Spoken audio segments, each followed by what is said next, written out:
Assalamu alaikum.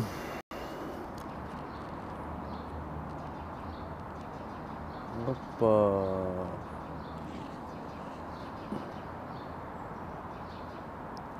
Assalamu alaikum. Туғандар, қандайсыңар? Звук жақшығы? Звукты айтып қойсыңар ба? Эфирде туғандар максималды бөлішөз туғандар. Максималды бөлішөз. Бүгінгі эфирimiz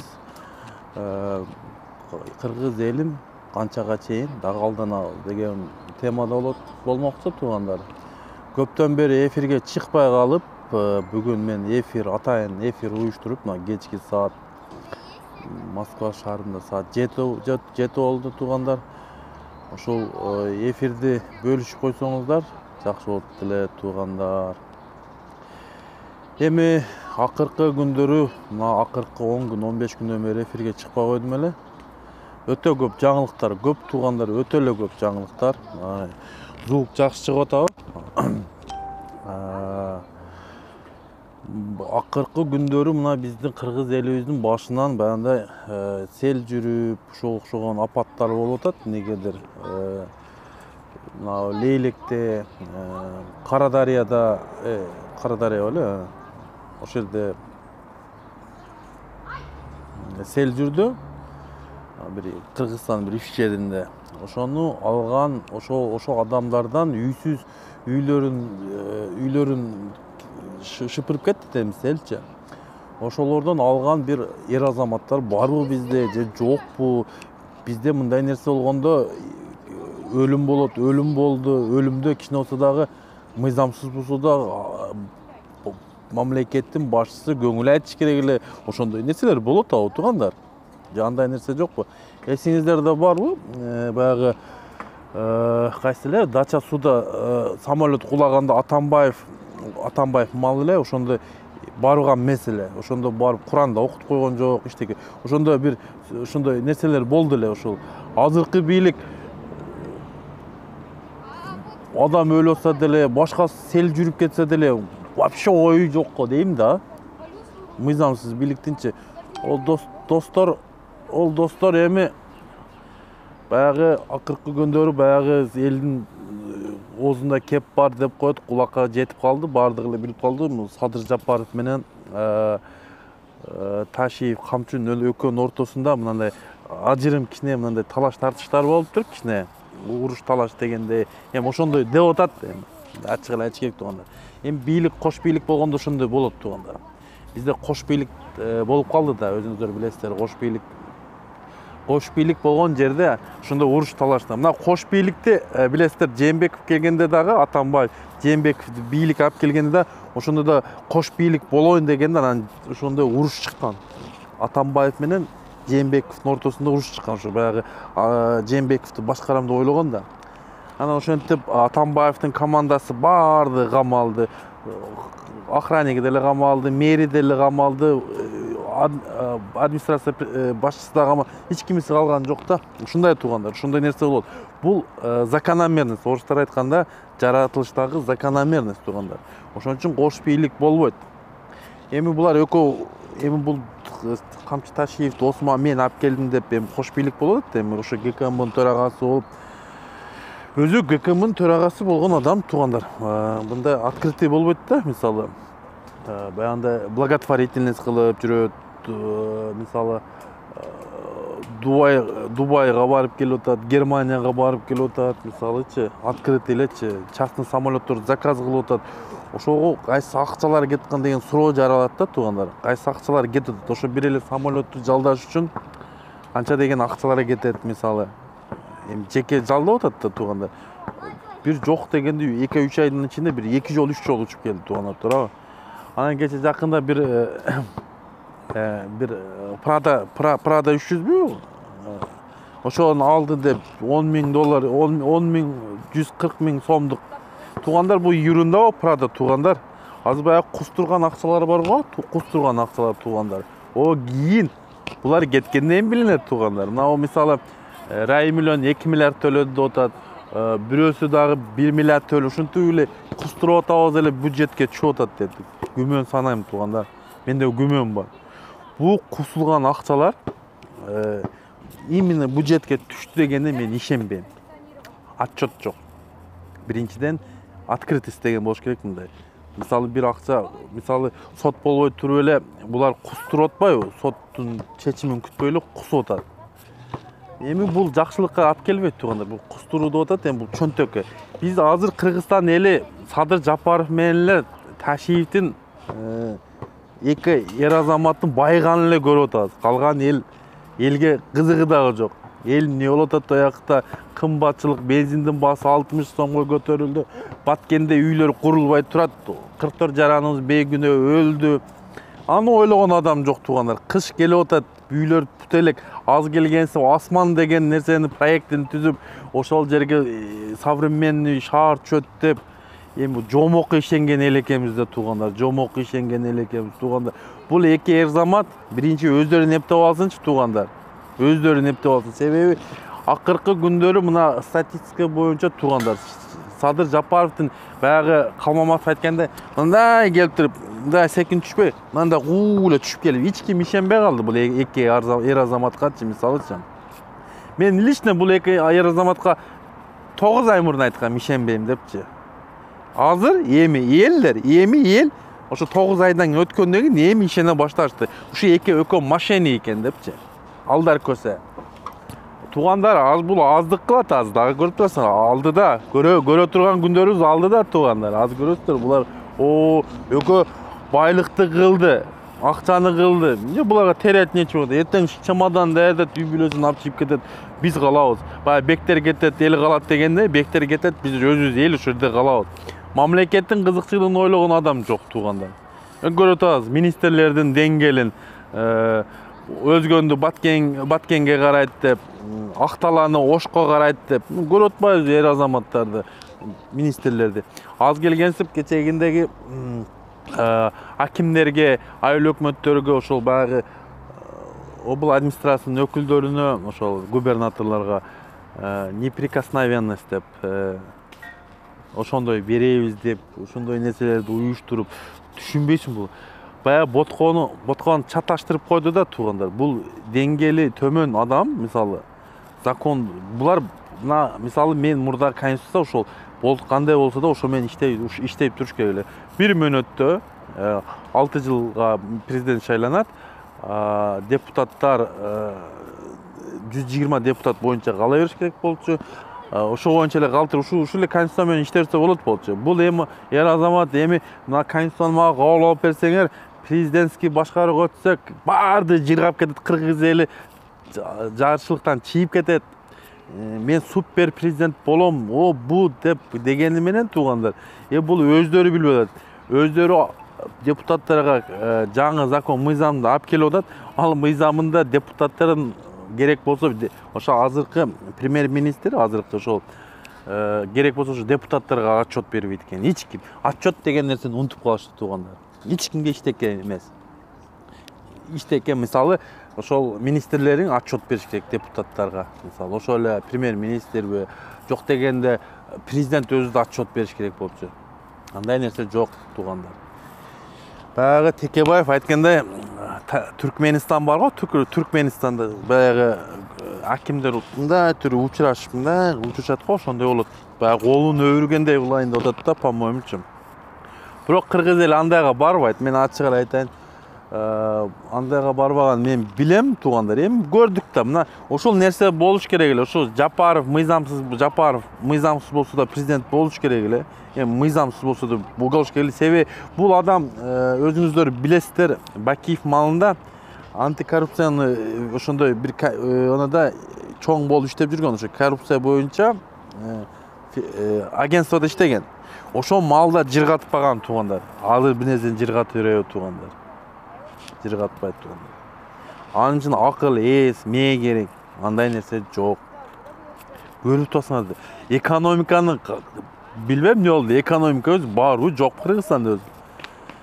Только азыр кыйынчылык нерсе, элге эле кыйын болду. Азырчы бул эки дос жүрө берет. Эки дос бийликти талашып, бири-бирин көзүн көгөртүп дегенде. О Садыр Жапаровдун азыр көз очки тагып алганын эмне себептен билесиздерби? Неден тагып алган? Мен ошол суроону берейин дедим. Эмне себептен очкини табып алган?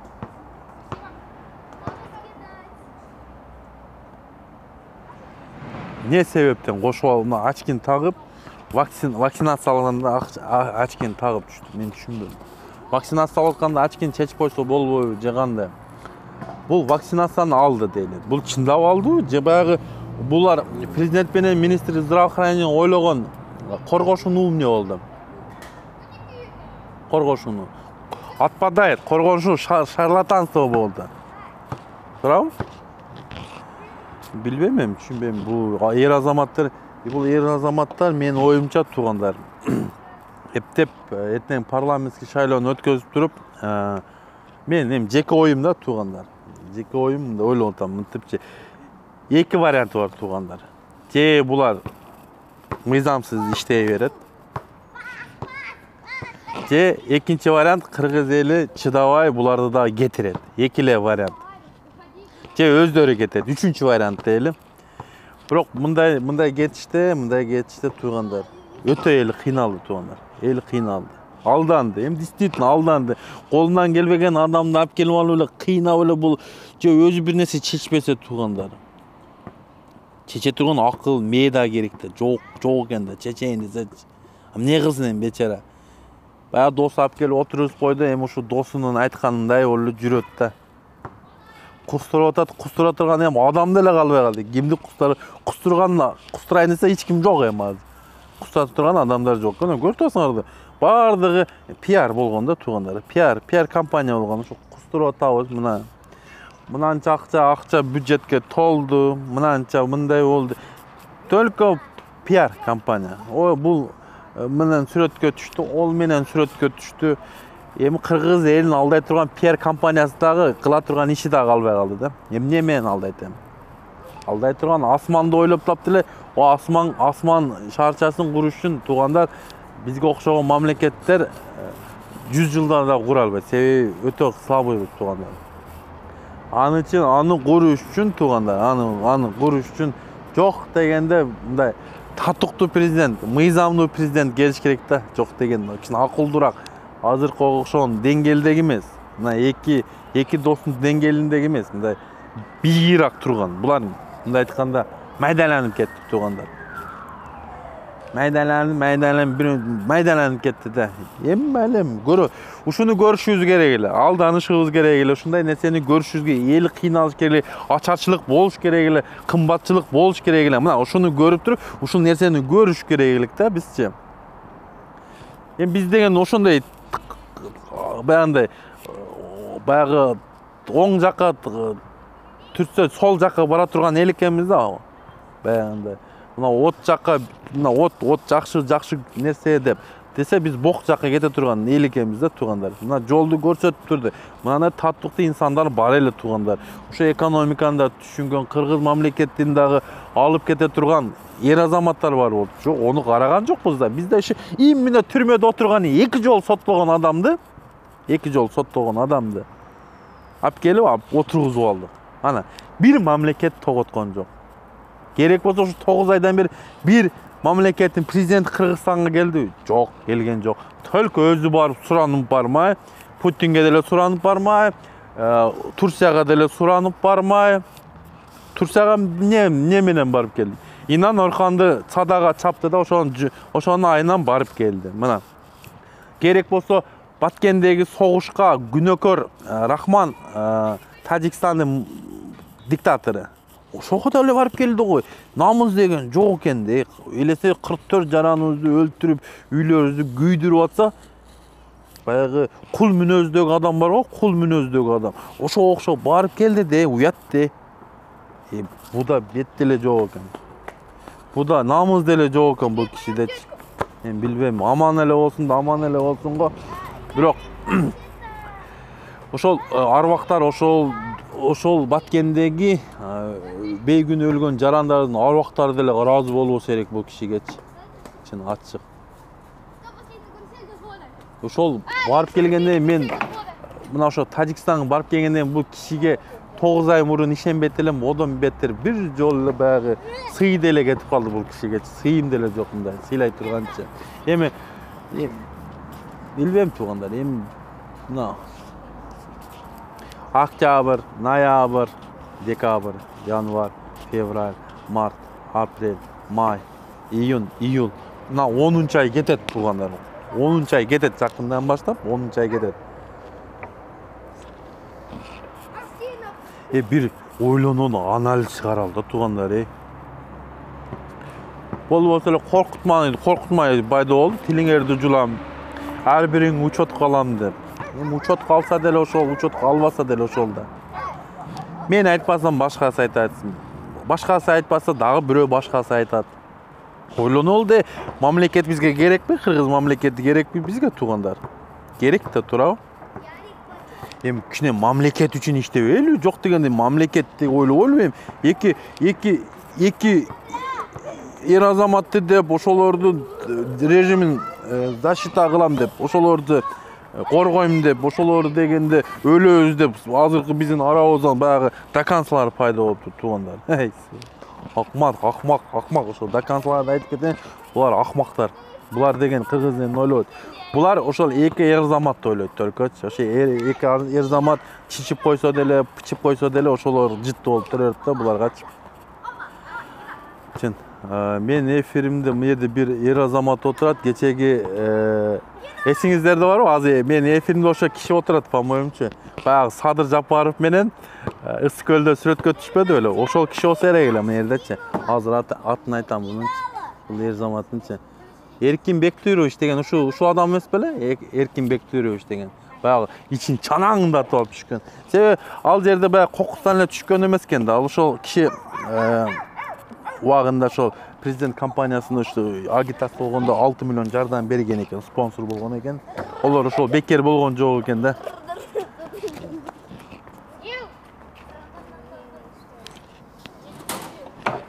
Ошол туугандар. Ойлонол туугандар, ойлонол.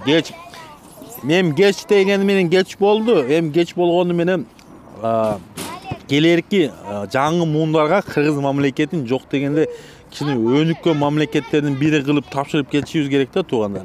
Бул эр азаматтар жүрөт да өмүр бою бийликте калабыз деп, ол деп, бул деп. Ойлот, көп ошонто ойлогон. Акаев деле ошонто ойлогон. 15 жыл отурду. Бакиев деле ошонто ойлогон. Атамбаев да ойлогон, ошентип Жээнбековду коюп алып башкарам деп. Бизде кыргыз мамлекетинде кош бийлик болгон эмес. Бул тарыхта да көрсөткөн. Керек болсо Шерали ханды алып келгенде Нүсүп би. Ол деле ошо кош бийлик болуп, ошо башкарам деген, бирок эмне болду? Акырына келип Нүсүп бидин башы алынды туугандар. Ошо Нүсүп би Шерали хан болуп көтөрүлгөндө, тактыкка отурганда чокоюм илип койгон кыргыз үйгөчү атайынчы. Ушундай эле система туугандар. Биз эми кыргыз эли президент тандашты үйрөшүбүз керек экен туугандар. Татыктуу инсандар тандашты, таза инсандарды алып келгенге үйрөнүшүбүз керек экен туугандар. Биз ушул жерден баягы президенттерди коебуз, тандайбыз, бирок таза эмес. Мошенниктерди, аферисттерди, зектерди, жүүлүктерди алып келип алат экенбиз да. Кыргыз элин ойлогон эр азаматтарды алып келбей, бизге ошондой кул мүнөз жагат экен да. Пакта коюшту үйрөнгөн экенбиз, ушу пакта коюшту, подхалимство деген нерсени өтө катуу үйрөнгөн экенбиз туугандар. Подхалимство туугандар, бул өмүр бою болуп келген туугандар. Бул деген ошондой жашоонун рахаты ошондой. Пакта коюп жашоонун рахатын ошентип өздөрүшүрдүгөн буларчы. Кайсы бийлик келбесин, ким болбосун. Мына ачык эле айтайын. Ачык эле айтыш керек. Мисалы ошо 5 октябрдагы биздин кыргыз элинин жеңишин азыркы мыйзамсыздар урдап алды туугандар. Мына азыркы эр азаматтар жүрөт, төлкө өздөрүн ойлойт туугандар. Мына Ысык көлгө барып дем алып келет, дагы бир жерге барып дем алып келет. Кыргыз жеринде селпел алып кетет, адамдар өлүп атат. Булардан кабар алыш жок туугандар. Көңүл деген айтышты. Көңүл айтканга дагы убактысы жок болот туугандар. Көңүл айтканга, көңүл жок дегенде элим ушундай трагедия болду. Мына элибизге жардам берели. Mына үйлөрдү салып берели. Үйлөрүн сел алып кетти. Az келгенсип биздеги Баткен мына июнь окуясында болгон, май окуясында болгон Баткен событиясындагы үйлөр бүтөлек туугандар. Үйлөр бүтөлек, ошол жердеги үйлөр бүтөлек туугандар. Ошол эртең кыш келип атат.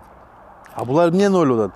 Булар ошо эки дос бири-биринин мындай айтканда араздашуусу, элге көрсөтмөсү, ошо эми азыркы сүрөттөрдү коюптур баягы эки дос кучакташып андай.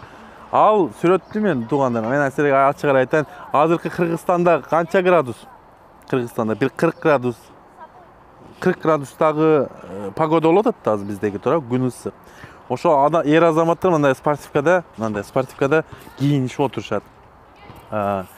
Эми 40 градуста ошону ким ойлойт эми? Ошону эми баягы мындай болду да туугандар. Элдердин оозуна келип калды. Булардын экөө аразданышып урушкандары элге жетти. Элге жайылды. Билди. Кош бийлик болуп атат, экөө араздашып, урушуп, талашып, бийлик о бул деп болуп жеткенден кийин булардын ошол эле Ташиевдин пиар компаниясы, Жээнбек мыйзамсыз Ажонун Садыйдын компаниясы, пиар компаниясы мына чыгара койду. Мына эки дос жакшынакай эле жүрөт, урушкан жок деп. Бул актанган болот туугандар, актанган болот. Булар мен сиздерге бир нерсе айтайын. Азыр бирөөсү кетиш керек. Же Садыр Жапаров кетиш керек. Же Ташиев кетиш керек. Болосо экөө тең кетиш керек. Ошо үч эле вариант экен да туугандар. Кош бийлик туугандар, кош бийлик бул Кыргыз элинде ошондой тарыхта калган, илгертен окуп келсең ошондой туугандар. Ошон үчүн эки койдун башы бир казанда кайнабат деген ошо себептен болгон туугандар. Мен айтарым туугандар, эми баягы белди катуу бүтөбүз да, мына азыр бензинде 60 сомго чыгыптыр. Азык-түлүктүн баасын айтпай эле коеюн эми. Май 5 литр май 800 сомго чыгыптыр туугандар. Сабиз, ошо окшогон майда чүдөлөр бир эле бизде Кыргызстанда, мына Орто Азияда, керек болсо мына Россияда деле эң кымбат бизде болуптур туугандар. Себеби бизде көтөрүлүптүр баасы. Бирок айлыктарыбыз ошо боюнча турат. Биздеги жаныбыздагы соседтерибиз, биздин жаныбызда коңшуларыбыз аларды анчалык көтөрүлгөн эмес. Керек болсо Россияда да анчалык көтөрүлгөн эмес туугандар. Biz ağa karabay, mayli açka kalsık, produkta götürülsün dep durup, buna yer azamatты, эки эр азаматты пактаны коюп, ошо экөөнү мактап эле жатып атабыз да, мындай айтканда. Мен ушул эки эр азаматка мындай суроом бар эле да. Мырзалар дейинби, мыйзамсыздар дейинби, эмне деп буларга кайрылышымды деле билбейм. Мына эки эр азаматты айтып коеюн эле да. Бул күндөр өтөт. Бул күндөр кетет. Эртең жооп берген күн келет.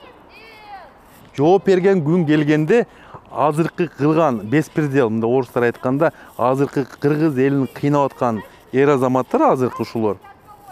Кийин өтө өзүңүздөргө оор азыр көр казып болуп атасыңар да.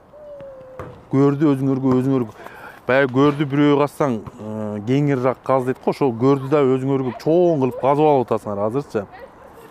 Себеби эл кыйналды. Эл аябай кыйналды. Кыргыз элибиз кыйналды. Чынында кыйналды туугандар. Ким айткылачы кыйналбадым дегендерди, мисалы. Айлыктын баасы, айлыктын манан айынын суммасы бизде 7.000, 8.000, 10.000 экен. 10.000 менен бир айда бир адам жашайбы жок дегенде. Жок, жаша албайт. Жашаш кыйын, мына өзүңүздөргө. Ар бир үй бүлөдө жок дегенде 2ден 3төн баласы бар, аялы бар, апасы бар. Ошондой үй бүлөлөр көп туугандар. Булар кантип тиричилик кылып атат? Билбейм, мен түшүнбөйм буларды. Кантип жашоо болуп атат? Кыргызстанда кандай жашоо болуп атат деп атам да, мен ошого такыл акылым жетпейт да.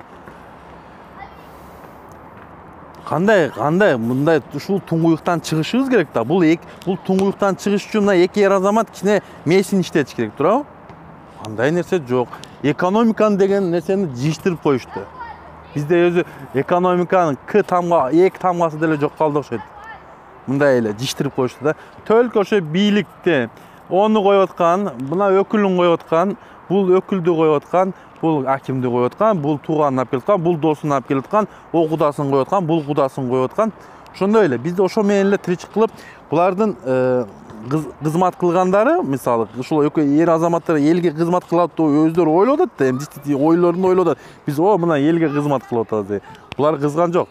Булар элди кыйнап атат. Кызмат кылган жок. Булар элди канын соруп атат.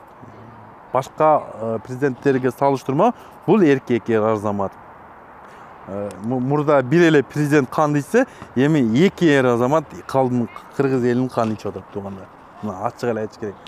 Эми менин жеке оюм боюнча туугандар, мен сиздерге айтып кеттим, мына күздө мындай варианттар көп болуп атат да, мына күзгө парламенттик шайлоо болсо, буну Ата журт деген партия, өзүңүздөр билесиңер, Ташиевке караштуу Ата журт деген партия, булар да катышат.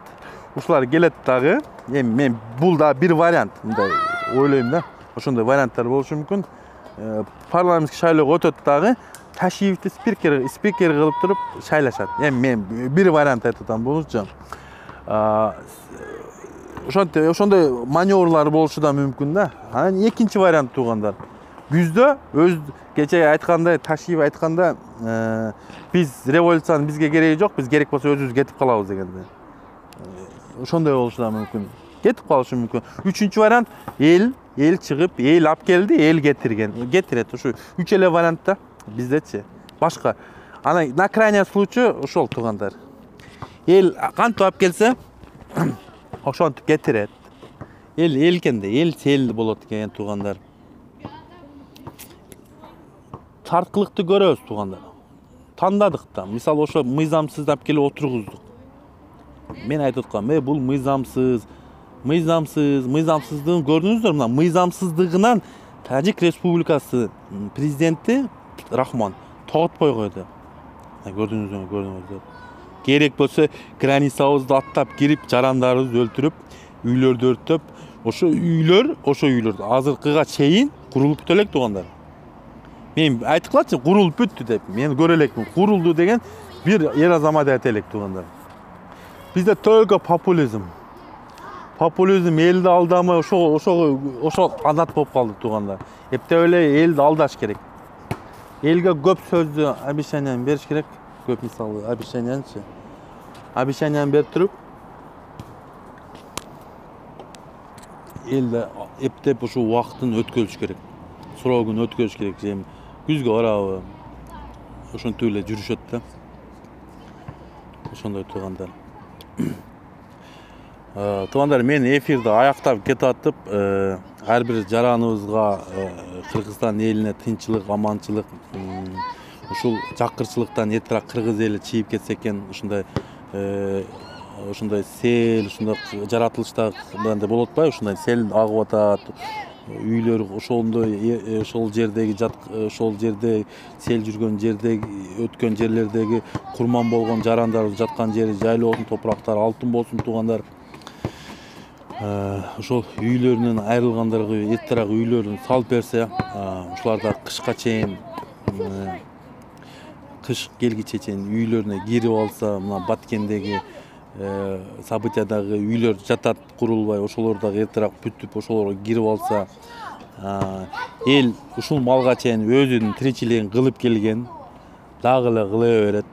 Биздеги президенттик алмашуу туугандар только эл ошол жогорку жактарга эле кызык экен, эл өзүнүн тиричилигин кыла берет экен туугандар. Элге бир дагы пайдасы тийбейт экен. Ачык айтайын. Элди ойлогон адам, эр азамат деп ойлоп жүрдүк эле. Бул эр азамат дагы, мындай айтканда, суюк кылып туруп чичип берди бул эр азамат дагычы. Мына эми өзүңүздөр билип атасыздар, ким жөнүндө сүйлөп аткан. Бул эр азаматтын аты Садыр Жапаров болот. Мына. Суюк кылып туруп, раса. Мен ойлоп атам, 2017-жылы түрмөгө отурганда, ошо эл отургузган, эми ошол эл түрмөдөн алып чыкты, кайта эми ошол эл ошо түрмөгө апарабы деп атам. Ошентип эле өзүм жеке оюм айтып атам да туугандар. Аманчылыкта көрүшкөнчө туугандар. Эмне дейбиз? Күнөө өзүбүздө да бар туугандар. Кайдыгер карап жүрүп, мыйзамсыз президент алып келип, таза инсандарды көрбөй, Paktаны koyup 50-2000-3000 so'mga satıp alıp mına üzürün emi görüp atabız. Salamatla kalыңızlar. Efirge görüşkөнчө.